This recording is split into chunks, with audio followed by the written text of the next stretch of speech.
let's get started. Well, one, thank you three for joining and being here. It's the holidays. We're wrapping up 2024. So very excited to hear from you. And I know everyone else is too. So we are going to get started with just introduction. So tell us about you, your team, your brokerage, and where you grew up, and anything else you'd like to add about kind of your overall business. Okay. Hi, my name is Crystal Tran. I'm with At Properties with the Crystal Tran team. We are currently a team of 17 agents, and we are the largest team at Properties right now. We are planning on growing. Where did I grow up? I grew up in, I feel like in many places. First was Berwyn, and then first was Ukrainian Village, then we moved to Berwyn, and then I grew up in Wilmette. I always like to claim all three because they're nothing alike each other. Just a quick accolade. Just cool stuff is I sold a mansion on Lakeshore Drive, one of 7 mansions on Lakeshore Drive, sold a glass house with Carrie. So that was definitely something I'll never forget, but there you go. That's right. I forgot about that. I am Carrie McCormick. I'm with At Properties, Christie's International, I guess now owned by Comfort. I've been a broker here in Chicago for 25 years, which is quite a long time, but my first decade, which is hard to say that, was in new construction development. I've been in the brokerage world half of my career and then in new development construction for the first half of the year. I grew up in Lake Forest. Just like you, Crystal, I've moved all over the place, but I can't even remember everywhere I've lived. So hence why I'm a real estate agent, because I love to move people. Hello, I'm Dean Walkerson. I work here at one of the women that ain't you. Good luck. I didn't get back. And I talked to them. I think I'm good. No. You want to That's funny.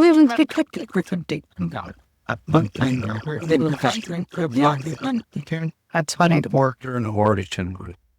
Been to US the year and a half. 27 years. I guess it's like recycle it. Very clean. Yes. Rick, or Chicago raised in Overland Marquand. I was last week. They actually love throwing out there. Jane back in Chicago when I was 12 years old. Was a trader of Chicago Working College Exchange for 11 years, called computers on technology, shut that down. Walked into the war, was trying to drill some variants. Worked my ass off the Jaguar out and started the mounting. And that's my greatest accolade in that. You know, was athletes first, what we're good at, like you down. Why did you Program from being bright, consistently one of the top 200 in concrete. It's too low. It's like they were talking. It's great. And I thought one in the rope, son. All right, so we're going to dive right into it. We've got about 4 sections of questions, but we're going to start with just overall real estate careers. This is a question for you all. When you reach a point in your business where you are ready to scale, what advice or pros or cons would you give to agents taking this next step? We'll start with you.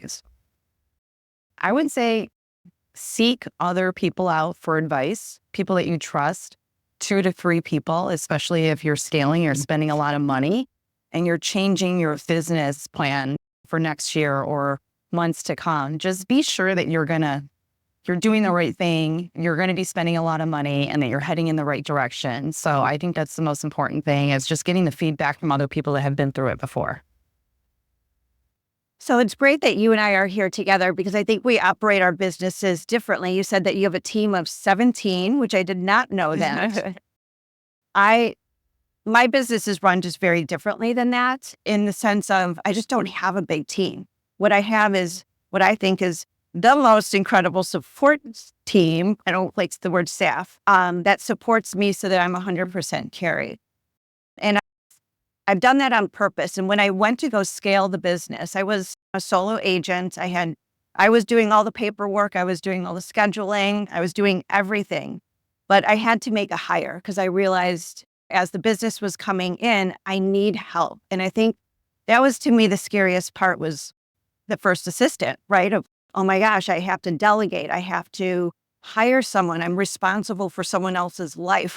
So hiring the first assistant was very scary to me, but it was the best thing that I ever did. And then finding the right person, right? Because as you build your brand and do your business, you have a way that you want to do it. And when you start hiring people, they also have to have that vision and goals in mind, and they represent you as your brand. So finding the right people, I think, is the most important part of scaling a business. And I got lucky. I got the right ones. Keep reading both of that. Very work in both aspects. As I mentioned, I'm the worst issue, by the way, not really also. Because being in the business for 24 years, in the first 12, 13, there was no such thing as support towards country, none whatsoever. You were doing everything on your own. As you mentioned, finding the system is scary, because why would I hire someone when I can do that, when I feel I can do that better? But as you get to the point where you start getting yourself burnt out and your business is coming in, you can't hang on to that. Hire people who using cutting need to. We offer a lot of business development support from many of those partners. What do I want to spend a Wednesday afternoon calling an error or a corner bacon for food for all the calls of printing out ration? It takes me away from what I'm good at. What I'm good at is talking to clients, realtors, and closing deal. So you scale it that way to find the right thing. Because a lot of salespeople are type A personalities, which means I work everything done yesterday. This emanates from me. So you have to find people who will understand that. But scaling, finding people who can do those other tasks better than you is the most important thing. I learned that from mistaking, because there wasn't support. You had to, because Paulo had been doing this thing, support was offered. I learned from mistake, look, learn from others. So it doesn't matter how long I've been in the industry. I learned from the younger people here they and I look up to them to become up with fresh ideas. Always be where you can noise and work past it. Agree. Perfect. Dean, I'm going to stick with you on the next one.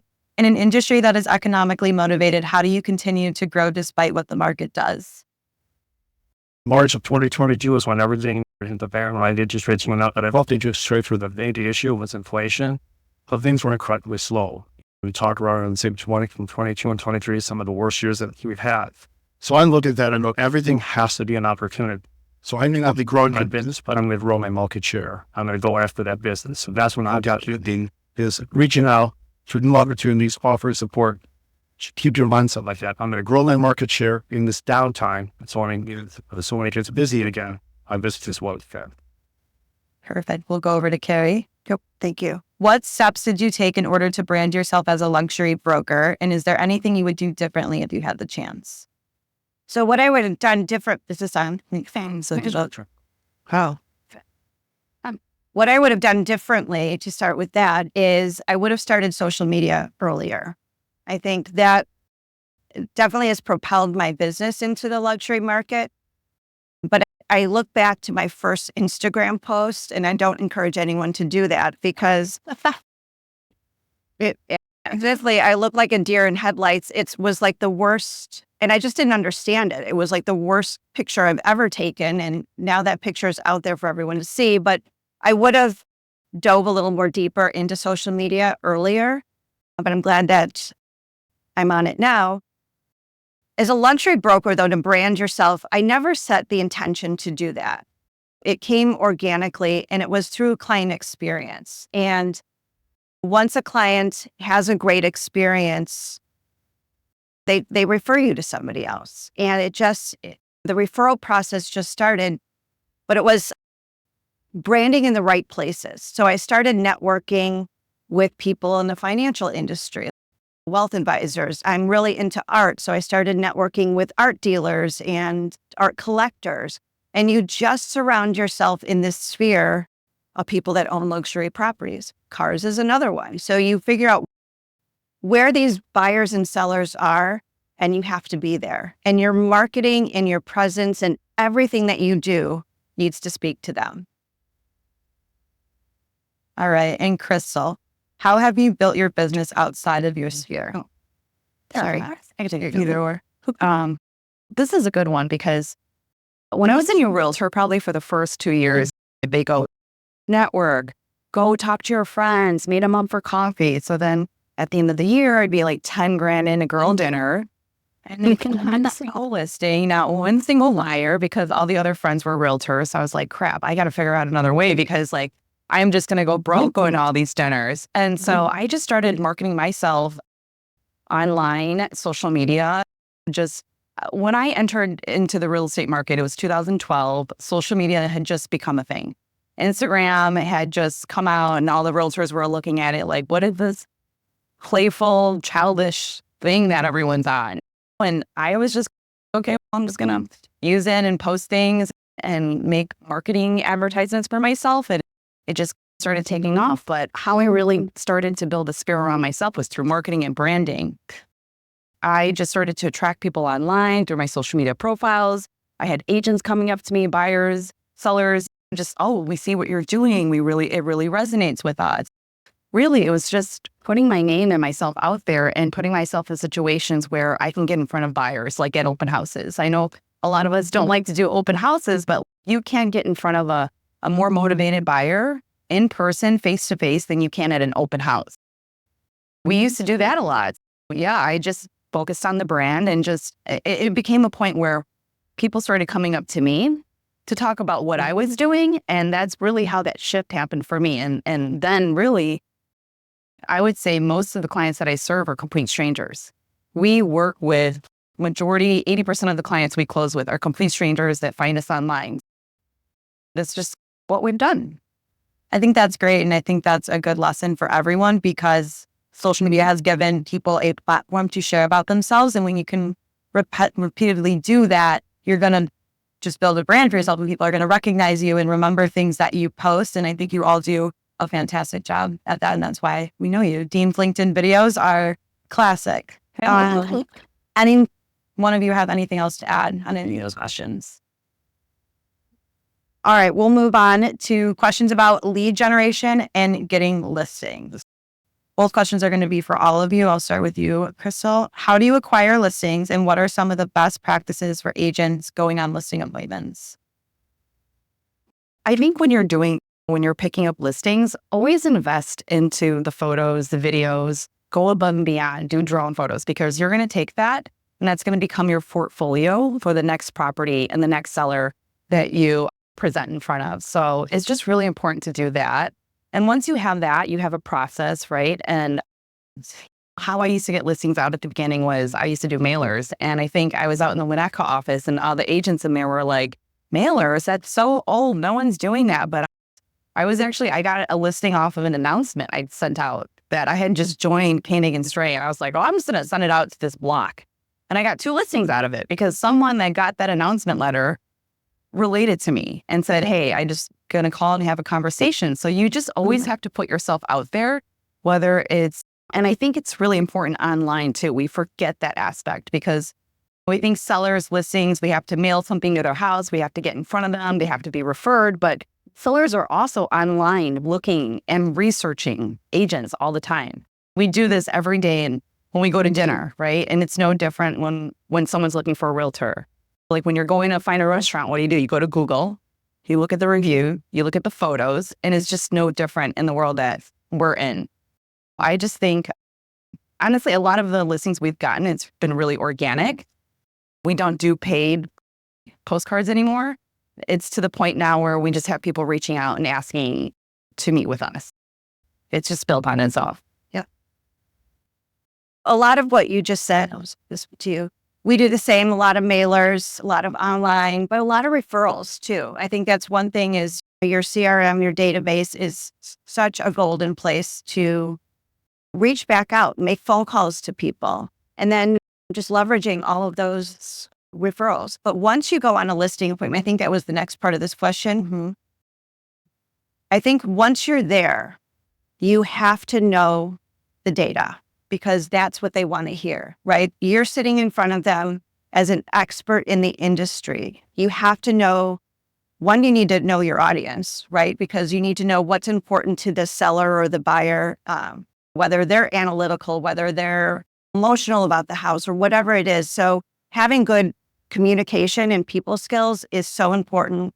Know your data, and they want someone that they trust and can work with as a partner. So make sure you express, I always start with, my job is, and then I fill in the blank. And that's what they want to hear. What am I doing for you?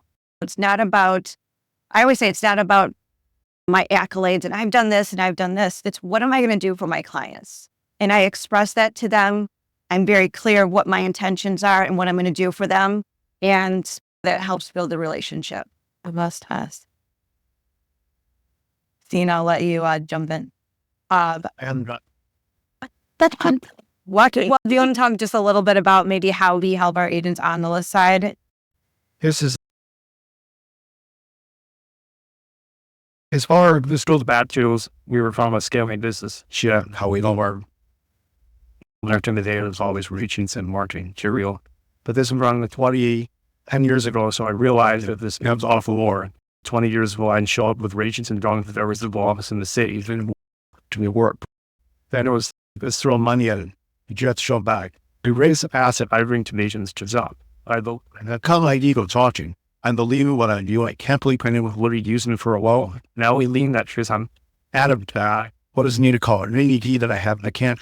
well, but I don't get a You. I bring that into we also offer them any type of support. This is one thing that Ian's been really a forefront is marketing support, video support, open house support, anything you can do to help them. What can we do to help you grow your business? And that's what we tried to do. That's why I've been trying to get the past 10 years. real value rather than, hey, I can grade you any. But that's right inside the banks. Yeah, lenders can work both sides for sure and help out there. All right, next question. What kind of marketing and prospecting does your team do in slow and busy seasons? As we're rounding out the year, we can tend to feel if it's a little bit slower naturally, like, what am I doing wrong? I need to do something. How do you combat that and dive into the following year? I don't think there's ever a slow time in real estate. If you feel like you're slow, there's always something to do. There's always postcards to send out, CMAs to do for clients, people to reach out to. And if you feel like you're slow and you're at home scratching your heads, you probably want to rethink your plans on what you're doing. And also I know everyone's always like, oh, it's slow. And everyone's like, oh, okay, it's slow. I'm going to kick back. I'm not going to make any No, when it's just because she's slow doesn't mean that I'm slow. Just because she's slow doesn't mean he's slow. Don't let that get in your head. And for me, there is no slow time. There's always something to do. And if you find yourself having slow time, find something to do that is going to add to your business. There's so much. There's so many online profiles that we have to work on. We have to work on our bios. We have to work on our marketing, getting more of ourselves out there on the internet, whether it's video, it's photos, so that the client can actually find us and then make a decision within 5 seconds if they want to work with us, right? So there's just so much to do. I'm sorry, there's no slow time in our team.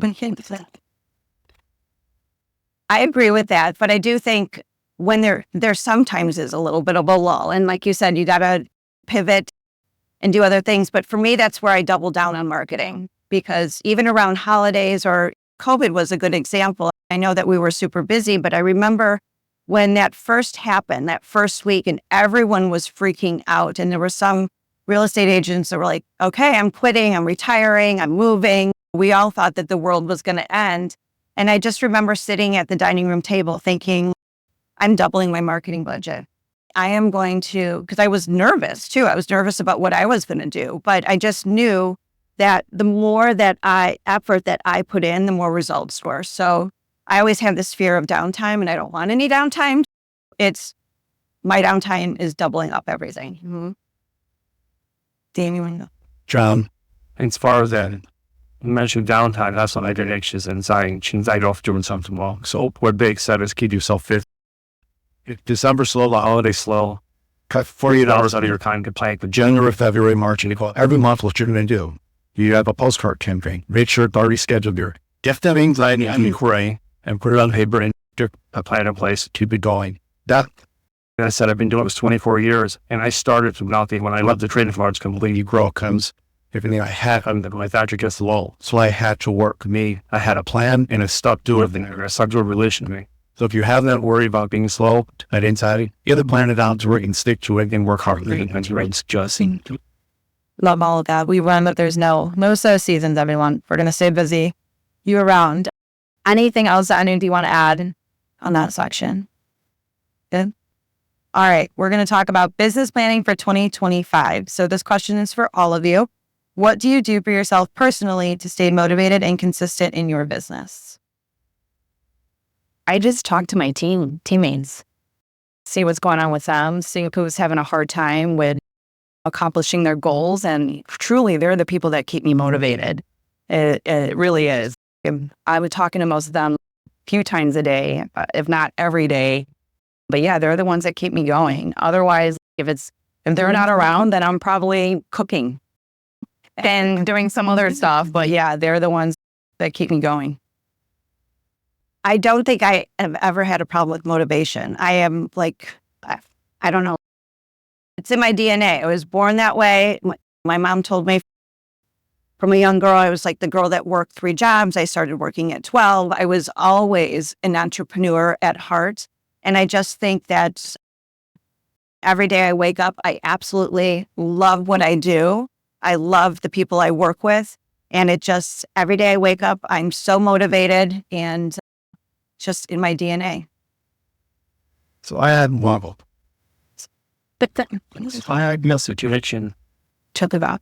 Is we call him the beach. What's that? the only time I got the call. My family's from down in a creek and managed to infest us. The only time you don't have your AD or anxiety. What the rest of getting there is my job, which means I have to work as hard as possible. If a deal comes in or something comes in, blocking my mind. So I have to, and I get a plan going. So if I want to get there, I have to work hard. You have to be, well, we're all still positive personality, but work towards your stripes. And that's what I do. Stay motivating. Even in my best year, I look at my numbers and say, look how many more people do better than. So the product competition that I want to be, I have no such thing as trendy. That's one of the worst human traits.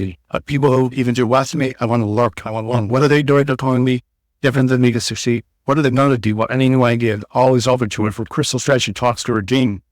During COVID, it great. Rates were 3% or lower. Follows reading off the hook. We were busy. No one talked to anyone.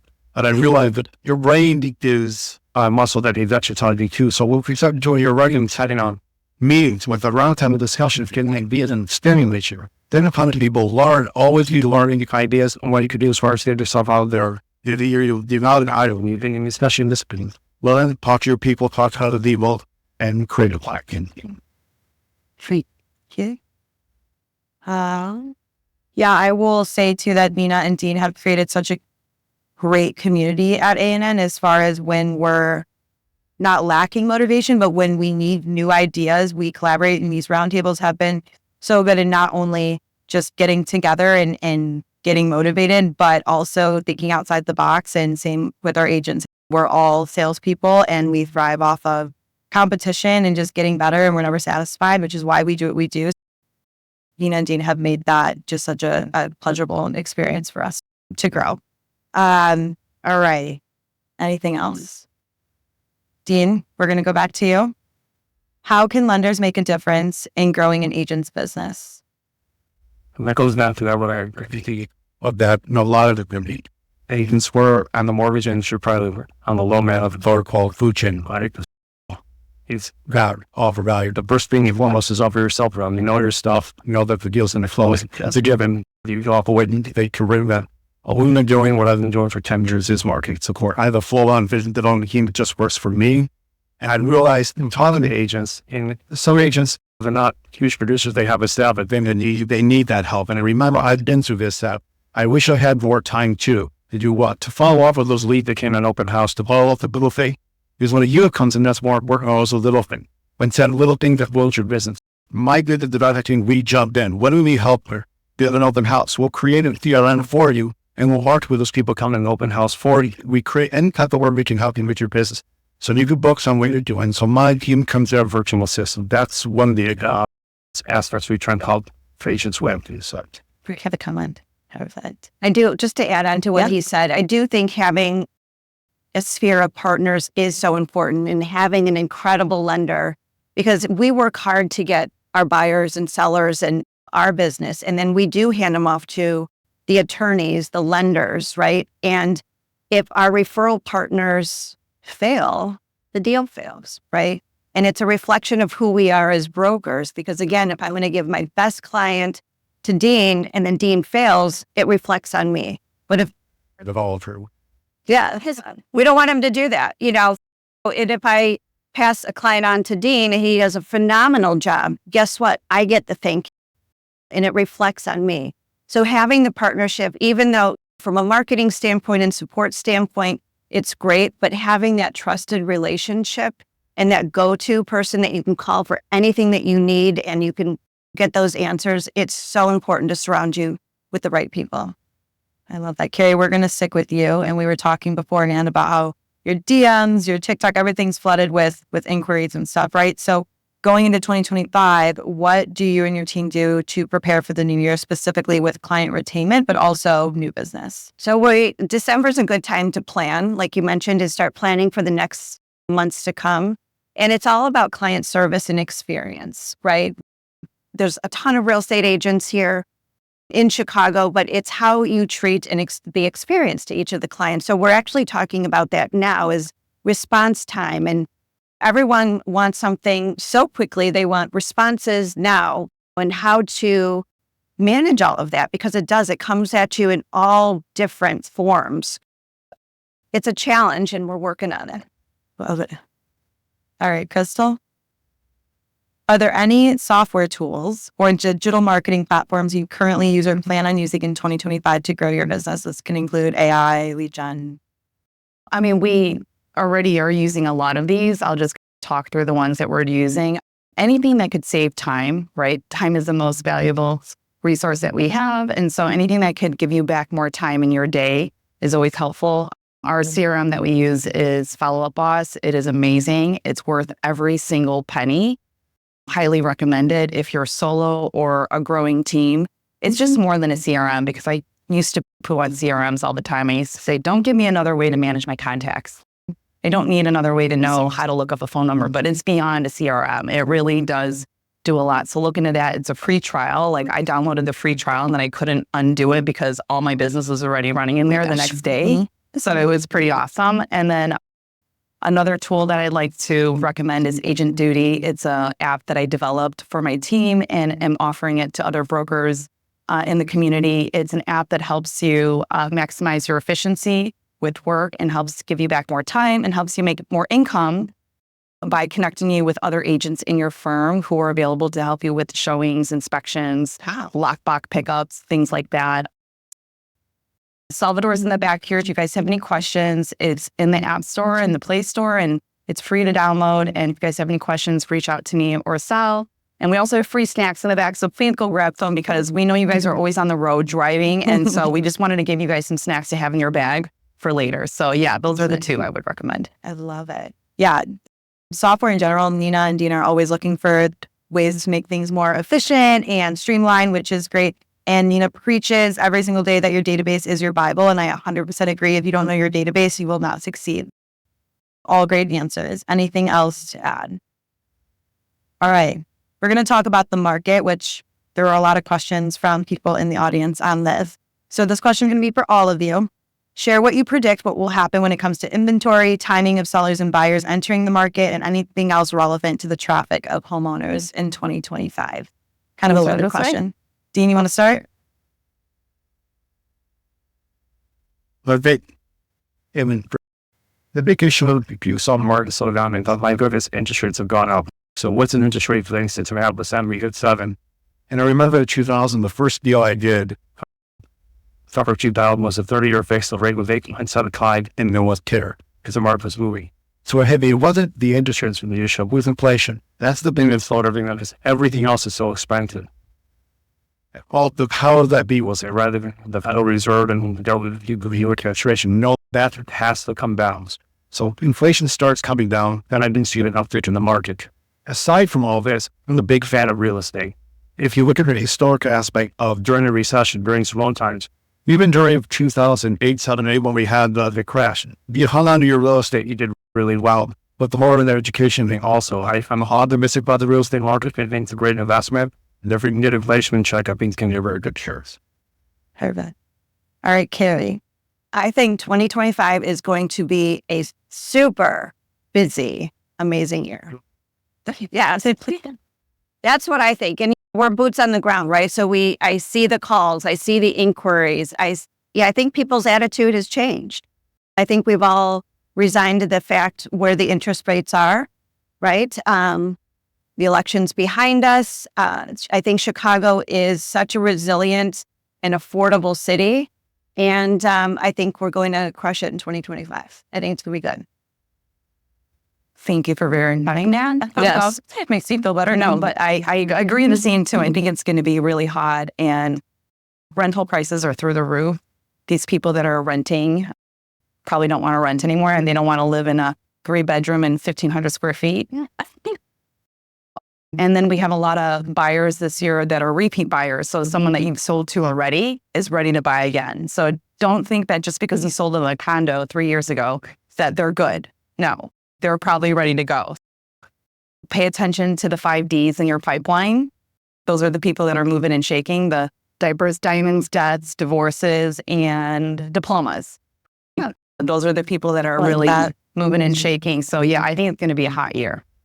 I'm going to send it back to Dean. My question was going to be, where do you think interest rates are going to be? But I'm going to switch it a little because I think we see a lot of advertisements and buyers do, and they say, why does one say interest rates are here and one says something else? Can you talk just a little bit about LLPAs so that agents can understand? I think a lot of the fear comes of sunk advertising interest rates. There's a lot of factors that go into an interest rate. There's like if people are often unaware that if you're purchasing a condo of 11.5% down on the VIX, that'll be slightly higher as advertised. Credit score has become a bigger issue in the last few years. Loan size falls to us. So what is your rate is a question that really, what's the scenarios? You have to be very cognizant of that. They try to be very aggressive here, watching our margin. They address with that. I've always been during a year and a half to this. Over the years, I've done other companies where one of those people said in two rows of and have the ratio that aggressive. It's just a flan. Why don't they monitor that to stay there? They're aggressive. But not focus on rate. They did for real thing for the market. Like Carrie said, we're beyond that now. They're going to reach 2.753% rates. We're not realistic. A Federal Reserve printed $5 trillion of money into the economy. That's completely unrealistic. COVID was an unrealistic time. So once we get across that, what they realize those are coming back. And 6%, 7% on 30 to 20. It's really a good return. But it's more education on the other side, realizing if you're funding about an $8 here or there or $100 here and there, it's education on our part. Let them know you're buying something that's a really good investment. Mm-hmm. Okay, Carrie, this was a very specific question to you. What is the level of interest and differences you've seen between buyers who are interested in vintage luxury versus new construction luxury? Those are two very different buyers. And we do have both. So what's the difference between, I guess, have you seen one kind of, or people being more interested in vintage, or is new construction, you think, going to continue to be seen more? It's 50-50. I know that's not probably the answer that you were looking for, but it really is 50-50. But I will say new construction's become so cookie cutter. And I do think that a lot of people are getting tired of seeing, I call them like the white boxes. Like it's just, they're so redundant. So I think that we've got some clients that have an appreciation for Chicago architecture. And we do have some beautiful older homes here. So they do still want to see the vintage charm in the homes with the modern amenities. They still want the furnace and not the radiator. They want AC and not the space packs. I think there's a crossover, but I do find it interesting when I'm working with younger buyers and they fall in love with a 1889 home or they want to restore a home. And I just love that because that's stuff that I like. But to see a 26-year-old want to be in a vintage home, I just love that. And so it's this appreciation for craftsmanship and the charm of these homes. I do see that coming back a little bit more, but it's 50-50. Some people want new construction. That's why I asked. It's pretty good. All right. And Crystal, what are 3 things that agents can do to expand their network, touch clients, and build their brand in 2025? The new realtor resume is the Google search. You go search yourself and you only have 2 landing pages, our property or your company website and some other, that's just not enough. Work on your resume, your realtor resume, the Google search. Have photos on there, videos, have people writing you reviews. I see a lot of correlations with agents on my team who get a lot of reviews and get a lot of business. We often get people who find us online because of the reviews. That's really important. It's always been my thing is building presence, and it made everything a lot easier for me because I attracted these clients to me instead of me going out into my network and saying, hey, do you want to buy or sell? Hey, do you want to, and like my phone would ring. It's like, oh my God, I found you online. Oh, great. Let's have a conversation. So that's really important. And just making sure, I think aside from that, like the number one most important thing that I think I spent a lot of money on was getting a logo and branding, which I still use today, because that really anchors you into like who you are, the kind of professional business you provide, and it just carries you a long way. I think Oprah said, put your name in everything. So it always stuck to me. And aside from that, social media is the way to go. Free. You can't get any more free than that. You can't reach more people than that. And there's so many times that, agents come up to us like, oh, we know you, or we've seen you. And that's great. Social media is doing its thing. So if people are coming up to you and having a conversation and they're saying, hey, how's real estate going? That means that your social media isn't working. So I know a lot of you guys get that question in there. Hey, how's real estate going? How's your business? What you should be hearing if you're doing it right was, oh my God, I saw you online. The house was so cool. I saw you were here and there and doing all this stuff. They're telling you about your business. That's when you know the shift has happened. So try to reach for that. Dean, do you have anything to add to that? Come to Carol. Oh, that's great. Oh, when? Good.